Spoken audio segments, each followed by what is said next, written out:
민족들의 호메로스가 다 담기다니. 일리아스와 오디세우스의 그 많은 모험이 프리아모스 왕국의 적이었던 오디세우스 말이야. 그 모든 것이 양피 한 조각에 갇혀 버리다니. 겨우 자그마한 몇 장으로 접은 양피 조각에. 오늘은 몹시도 두꺼운 책들에 대한 이야기를 해볼까 합니다.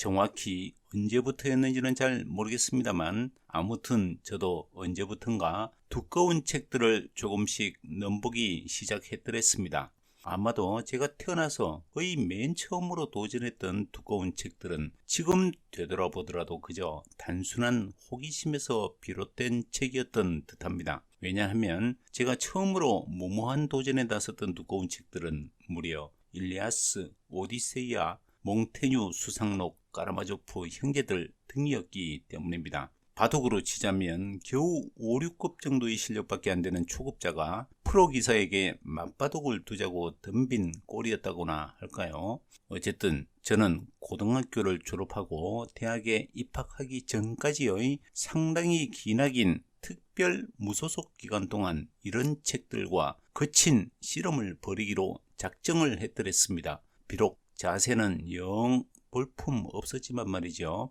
1970년대의 엄목한 시절에 고등학교를 다녔던 탓에 제게 두발 자유하는 그저 먼 나라 이웃 나라의 얘기일 뿐이었습니다. 입시가 끝나고 입학이 다가올 때까지 겨울 내내 완전 무방비 상태로 무럭무럭 자라도록 내버려둬도 두발 상태는 별로 나아지지 않았습니다. 까까머리에서 조금 벗어난 듯한 어중간한 모습으로 대학생으로는 도저히 빠질 수 없는 그런 어설픈 시골 총각의 머리 모양새로 한마디로 말하자면 촌놈으로 저는 용감하게도 트로이아 전쟁 속으로 뛰어들었던 셈입니다. 군부를 넉넉히 집힌 시골집 온돌방에 배를 깔고 하루 종일 이불 속에서 엎드렸다 누웠다를 반복하면서 말이지요. 입시 과목과는 전혀 다른 책들인지라 어쨌든 꽤 여러 날을 시간 가는 줄 모르고 그 책들을 읽었습니다. 그리고 그 책들은 오랫동안 저에게 잊지 못할 추억들을 남겨주었습니다. 사실 호메로스의 서사시에 등장하는 온갖 흥미로운 얘기들이 그 당시에 제게 얼마만큼 재미있게 다가왔었는지는 지금도 자신있게 말할 순 없습니다. 난생 처음 들어보는 온갖 고대의 이름 모를 신들과 지명들과 인명들만 하더라도 제겐 얼마나 벅찼는지 모릅니다. 이걸 도대체 언제까지 읽어야 하나 하는 회의감이 들었던 순간은 아직까지도 기억에 남아 있습니다. 그나마 한 가지 다행스러운 점이 있었다면 그 당시에는 독서 환경이 지금과는 비교하기 어려울 만큼 훌륭했다는 점이었습니다. 책을 읽는데 방해될 만한 요소는 일부러 찾을래야 찾기가 어려울 정도였으니까요. 마법 상자 같은 TV라고 해봐야 기껏 서너 채널밖에 나오지 않았고 그마저도 밤 시간에만 볼 수 있었습니다. 시골에선 신문조차 구독하는 게 없었고 흔해 빠진 인터넷이나 스마트폰은 그 당시로서는 감히 상상조차 하기 힘든 시절이었습니다. 그런 환경 덕분인지는 몰라도 그럭저럭 그 두꺼운 책들을 꽤나 오래도록 붙들고 읽었더랬습니다. 그 책들을 정말로 끝까지 다 읽었는지는 알 도리가 없지만 아마도 완벽하게 다 읽지는 못했던 것 같습니다. 그나마 가라마조프 형제들은 끝까지 다 읽고 나서 독후감까지 끄적거려 놓은 게 지금까지도 남아있긴 합니다. 그래도 돌이켜 생각해보면 그때의 무모한 도전이 내심 흐뭇하기도 하고 가상하게 느껴질 때도 있습니다. 그 나이에 도대체 뭘 얼마나 안다고 그런 책들을 붙잡고 그토록 낑낑댔을까? 다시 생각해봐도 제게 두꺼운 책들은 그저 호기심이나 의무감의 대상이었지 처음부터 흥미의 대상은 결코 아니었던 게 분명했습니다. 숱한 걸작 소설들 가운데 하필이면 까라마조프 형제들을 선택한 이유 또한 별다른 건 딱히 없었습니다. 그저 우리 집에 남자 형제들이 많았기 때문이었습니다. 대학교 2학년을 마치고 군에 입대해서도 두꺼운 책들에 대한 괜한 욕심이 다시 발동했습니다. 그래서 찾아 읽은 책들이 다시 몽테뉴 수상록, 홉스의 리바이어던, 토인비의 역사의 연구, 허먼 멜빌의 모비딕, 스탕달의 적과 흑, D.H. 로레스의 아들과 연인, 괴테의 파우스트 등이었습니다. 그 무렵에 플라톤의 국가, 막스 베버의 사회경제사, 프로이트의 정신분석 입문, 슌페터의 자본주의, 사회주의, 민주주의 등도 읽었습니다. 얇은 책들도 들어 읽지 않은 건 아니었으나 보잘것없었습니다. 지금 생각해봐도 왠지 저는 그 나이에 그다지 썩 어울리지 않게 웅편거작들에 꽤나 욕심을 냈던 것 같습니다. 군 복무를 마치고 다시 복학한 이후로는 아주 오랫동안 이상한 담을 쌓기 시작했습니다. 책과 나 사이에 쌓인 담은 아무런 노력 없이도 저절로 계속 높아만 갔습니다. 이래저래 사회생활로 아주 바빴던 탓도 있었고 책 없이도 충분히 즐길 만한 일들이 너무 많았는지도 모릅니다. 술을 마시는데 쏟아부은 시간만 하더라도 헤아릴 수 없이 많았으니 말이지요. 그런 시기에 무슨 이름난 대작들을 읽는다는 건 아예 말도 안 되는 일이었습니다. 그 시기에 제가 읽은 장편이라고 해봐야 이문열의 삼국지나 조정래의 태백산맥 정도가 고작이었습니다. 한때는 소설 목민심서, 소설 동의보감까지도 괜스레 대작으로 여길 정도였지요. 이때의 독서 편력은 제게 이를테면 중세의 암흑기나 다름없었습니다. 그러다가 다시 책 읽기에 살금살금 빠져든 게 대략 2003년 무렵이었습니다. 헤로도토스의 역사나 투키디데스의 펠로폰네소스 전쟁사가 너무나 흥미롭게 읽혔고 그 여세를 몰아 다시 일리아스와 오디세이아는 물론이고 고대 그리스 로마 시대에 쓰인 작품들이라면 무엇이든 닥치는 대로 찾아 읽었습니다. 까마득한 옛날에 세계사 책에서나 겨우 만날 수 있었던 사람들이 쓴 아주 오래된 고전들이 어찌나 재미있던지 갑자기 르네상스를 맞이한 기분마저 느껴졌습니다. 호메로스, 헤로도토스, 투키디데스를 만나고 나니 제가 새로이 만나야 될 흥미로운 인물들이 책 속에서 마구 쏟아져 나왔습니다. 그렇게 해서 소포클레스, 아이스퀼로스, 에우리피데스, 아리스토파네스를 만나고 키케로와 세네카와 플루타르코스를 만나고 플라톤과 아리스토텔레스와 베르길리우스와 오비디우스를 잇따라 만났습니다.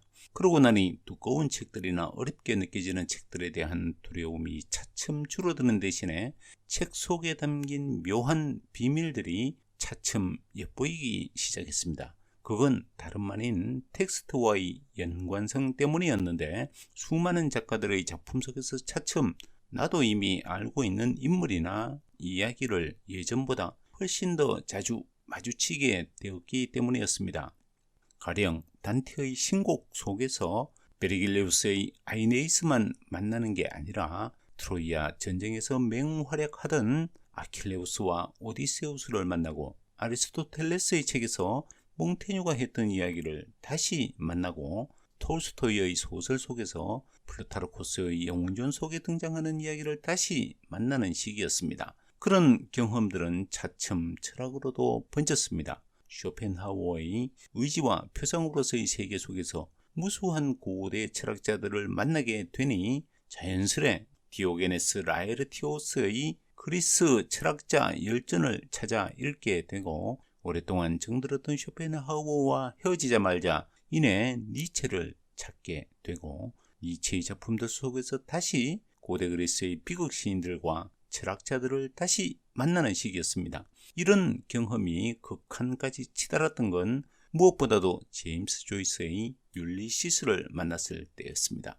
그렇다고 제가 아무런 사전 준비 작업도 없이 무모하게 제임스 조이스를 만나러 곧장 뛰어든 건 아니었습니다. 누군가로부터 헨리 데이비스 소로우의 월든을 이미 소개받은 적이 있었고 그 풍요로운 월든 속에서 다시 호메로스, 헤로도토스, 오비디우스, 소포클레스는 물론 몽테뉴, 조너선 스위프트, 다니엘 디포, 허먼 멜빌 등등을 다시 만났고 그런 교유 덕분에 비로소 저는 어른들이 읽는 걸리버 여행기와 로빈슨 크루소를 만날 수 있었는데 그런 얽히고 설킨 만남 덕분에 저는 마침내 제임스 조이스를 만나러 갈 수 있었다고 믿습니다. 어렵사리 그를 만나고 나니 어느 순간부터 갑자기 웅편거작에 대한 공포심이 거의 다 사라진 듯한 느낌이 찾아왔습니다. 그토록 어려운 난관마저 뚫고 나왔는데 내 앞을 가로막을 책들이 더 이상 뭐가 더 있단 말인가 싶은 근거 없는 자신감이 와락 다가왔다고나 할까요? 사람들은 장부를 기입하고 장사에서 속지 않기 위해서 셈을 배운 것처럼 하찮은 목적을 위해서 읽기를 배운다. 고귀한 지적 운동으로서의 독서에 대해서 그들은 거의 또는 전혀 아는 바가 없다. 하지만 그것만이 진정한 의미의 독서인 것이다. 자장가를 듣듯이 심심풀이로 하는 독서는 우리의 지적 기능들을 잠재우는 독서이며 따라서 참다운 독서라고 할 수 없다. 발돋움하고 서듯이 하는 독서, 우리가 가장 또렷또렷하게 끼어있는 시간들을 바치는 독서만이 참다운 독서인 것이다. 나는 우리 콩코드 땅이 배출한 인물들보다 더 현명한 사람들과 사귀기를 갈망한다. 비록 그들의 이름이 이곳에서는 거의 알려지지 않았더라도 말이다. 내가 플라톤의 이름을 듣고도 끝내 그의 저서를 읽지 않을 것인가? 그렇다면 그것은 플라톤이 바로 우리 마을 사람인데도 내가 그를 한 번도 만나본 일이 없는 것과 무엇이 다를 것이며, 그가 바로 옆집 사람인데도 그의 말을 들어보지 못하고 그 말의 예시에 귀를 기울이지 않는 것과 무엇이 다르겠는가? 그런데 실상은 어떠한가? 플라톤의 대화편은 그의 영원불멸한 지혜를 담은 책이며 바로 옆 선반에 놓여 있는데도 나는 그 책을 거의 들추지 않는다. 제임스 조이스의 율리시스를 읽고 나서는 두꺼운 책들에 대한 두려움이 일순간에 모조리 제거되는 듯한 느낌이 들었습니다. 그래서 오랫동안 마음속에만 담아왔던 대작들을 향해 겁없이 뛰어들 수 있었습니다. 그 무렵에 덥석 붙잡은 게 전쟁과 평화였습니다. 이미 세르반테스의 돈키호테를 통해 무모한 용기에서 비롯되는 거대한 감동의 쓰나미를 충분히 맛본 터여서 전쟁과 평화는 전쟁보다는 평화 쪽으로 아주 순조롭게 풀려나갔습니다. 제임스 조이스의 율리시스가 트로이아 전쟁에서 뛰어난 장군이자 외교관이자 웅변가로 활약했던 오디세우스의 이야기를 그린 호메로스의 오디세이아에 대한 오마주이고, 톨스토이의 전쟁과 평화가 나폴레옹의 모스크바 침공에 대한 러시아 민중들의 저항에 대한 오모자로 볼 수 있다면, 최후의 그리스인이라는 영광스러운 칭호를 얻은 역사가 플루타르코스가 쓴 플루타르코스 영웅전은 이들 두 작품과는 사뭇 결이 달랐습니다. 왜냐하면 플루타르코스 영웅전이야말로 고대의 무수한 전쟁터에서 실제로 벌어진 이야기를 담고 있으며, 평화로운 시대를 살다간 평범한 사람들로서는 감히 상상조차 하기 어려운 불굴의 용기와 지혜를 발휘한 위대한 인물들의 생생한 삶의 현장이 담겨 있기 때문입니다.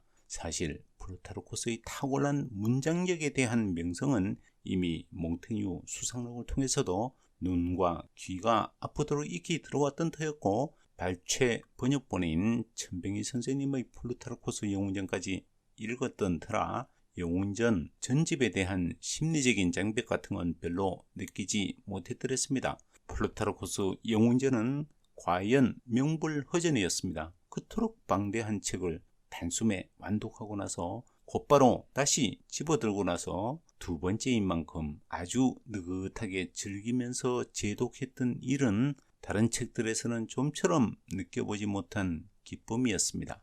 플루타르코스 영웅전을 읽고 나서도 왠지 모르게 두꺼운 책들에 대해 뭔가가 모자라는 듯한 느낌을 떨칠 수 없었던 건 순전히 셰익스피어 때문이었습니다. 인류 최고의 시인이라고 불러도 조금도 이상할 게 없는 이 위대한 시인의 작품들을 읽지 않고는 어딘가 구멍이 뚫린 듯한 허전함을 도저히 메울 길이 없었습니다. 더군다나 제임스 조이스의 율리시스를 읽는 동안에 제가 셰익스피어를 미리 만나지 못했던 일을 가슴 깊이 통탄했던 일들까지 생각하면 더더욱 셰익스피어를 미룰 이유가 없었습니다. 게다가 저는 랄프 waldo 에머슨이 쓴 위인이란 무엇인가 라는 책을 통해서 이미 셰익스피어에 대해 제법 자세히 소개받은 터였고, 에머슨이 남긴 명언까지도 심심찮게 떠올리던 터였습니다. 만일 전 세계의 도서관이 불타고 있다면 나는 뛰어들어가 셰익스피어 전집과 플라톤 전집 그리고 플루타르코스 영웅전을 구해낼 것이다. 셰익스피어를 읽고 나서 아주 잠깐 동안은 두꺼운 책들에 대한 갈망이 일순 가시는 듯한 느낌도 들었습니다. 그러나 그건 순전히 착각일 뿐이었습니다. 그건 마치 토마스 만의 소설 마이산에 나오는 주인공인 23살의 한스 카스토르프가 스위스의 다보스에 있는 폐결핵 요양원인 베르크호프에서 자주 겪었던 수은주의 변덕을 닮은 꼴이었습니다. 10월도 여느 달과 마찬가지로 시작되었다. 그 자체로는 완전히 겸손하고 소리 없는 시작이다. 신호도 표시도 없이 슬그머니 들어오는 바람에 눈을 부릅뜨고 주의하지 않으면 이를 쉽사리 놓쳐버리게 된다. 시간에는 사실 눈금이 없고 새로운 달이나 해가 시작될 때 천둥이 치는 것도 아니고 나팔 소리가 울리는 것도 아니다. 그리고 새로운 세기가 시작될 때 예포를 쏘거나 종을 치는 것도 인간뿐이다. 그랬습니다. 셰익스피어를 때론 힘겹게 때론 너무나 가슴이 벅차오르는 희열로 신나게 읽을 때도 있었으나 현실 속의 저는 아직까지도 토마스 만의 마이산도 오르지 못한 터였습니다. 도저히 이건 아니다 싶었습니다. 그래서 곧장 토마스 만의 부덴브로크가의 사람들과 마이산을 찾아 읽었습니다. 그런 후에는 소설계의 셰익스피어라 불리는 찰스 디킨스의 대표적인 장편 소설들인 위대한 유산, 데이비드 코퍼필드, 황폐한 집을 내쳐 읽었습니다. 그런데 찰스 디킨스의 소설들은 너무나 재미있으면서도 예상외로 분량 또한 엄청났습니다. 도대체 찰스 디킨스의 소설들은 얼마나 긴 걸까? 이렇게 긴데도 조금 더 지루할 틈이 없어도 좋단 말인가? 그런데도 왜 사람들은 찰스 디킨스의 대표작일 뿐만 아니라 서머싯 모음이 세계 10대 소설로 꼽은 데이비드 코퍼필드를 생각보다 그리 많이 읽지 않는 걸까? 게다가 대다수의 문학평론가들로부터 찰스 디킨스의 가장 뛰어난 걸작이라고 평가받는 황폐한 집은 또 어떻고, 말 그대로 작품 자체를 황폐한 집으로 취급하는 건 아닐까? 그렇다고 이게 꼭 찰스 디킨스만의 문제일까? 톨스토이는, 도스토옙스키는, 아니 그렇다면 마르셀 프루스트의 그토록 악명 높은 작품인 잃어버린 시간을 찾아서는 도대체 얼마나 긴 걸까? 여기에 대한 합리적인 공통의 비교 잣대는 없을까? 이런 얄궂은 생각들이 마구 스쳐 지나갔더랬습니다. 그래서 언젠가는 꼭 한 번쯤 시도해 봤으면 싶었던 나만의 작업을 슬금슬금 시작했습니다. 굳이 이 작업에 대해 따로 제목을 붙이고자 한다면 이름난 웅편 거작들의 작품 길이에 대한 소고라고 말할 수도 있지 않을까 싶습니다. 글쎄, 이런 말은 너무 거창하게 들릴지도 모르니 그냥 대충 넘어가지요. 아무튼 재미삼아 만들어 본 그 결과물을 간단히 소개하면 이렇습니다. 어쨌든 이 도표를 만들 때 나만의 독창적이면서도 자의적인 판단이 상당히 많이 개입됐음을 부인하긴 어렵습니다. 이런 표는 결국 나 자신의 과거의 독서 경험과 미래의 독서 계획을 일정 부분 반영할 수밖에 없기 때문이죠. 그 점을 미리 충분히 확인한 뒤에 이 표를 살펴야 불필요한 오해를 줄일 수 있을 듯합니다. 1. 이 표는 이름난 걸작들을 똑같은 잣대를 써서 물리적인 작품의 길이를 서로 비교해 보는 게 주 목적이다. 그래서 똑같은 판형으로 출판된 동서문화사 월드북 시리즈를 기준으로 삼을 수밖에 없었다. 2. 여러 작품을 합본한 경우는 최대한 배제했다. 3. 여러 작품을 모은 합본이지만 너무 중요한 작가여서 예외적으로 포함시킨 작품은 딱 둘만 넣었다. 4. 단일 작품으로의 통일성이 부족하거나 비평가들로부터 평가가 다소 엇갈리는 작품들은 제외했다. 5. 분량이 방대한 작품을 중심으로 길이를 비교하는 게 주목적이어서 인위적인 하한선을 둘 수밖에 없었다. 공교롭게도 널리 알려진 세 작품 일리아스, 오디세이와 거대한 유산이 모두 560쪽이었다. 6. 대작이지만 동서문화사 월드북 시리즈에 아예 없는 작품들은 제외되었다. 7. 지나치게 어려운 작품이거나 지나치게 대중적이다 싶은 작품은 일부러 제외했다. 이렇게 어렵사리 비교한 결과를 좀 더 시각적으로 한눈에 살펴볼 수는 없을까요? 물론 있습니다. 차트를 만들면 되니까요.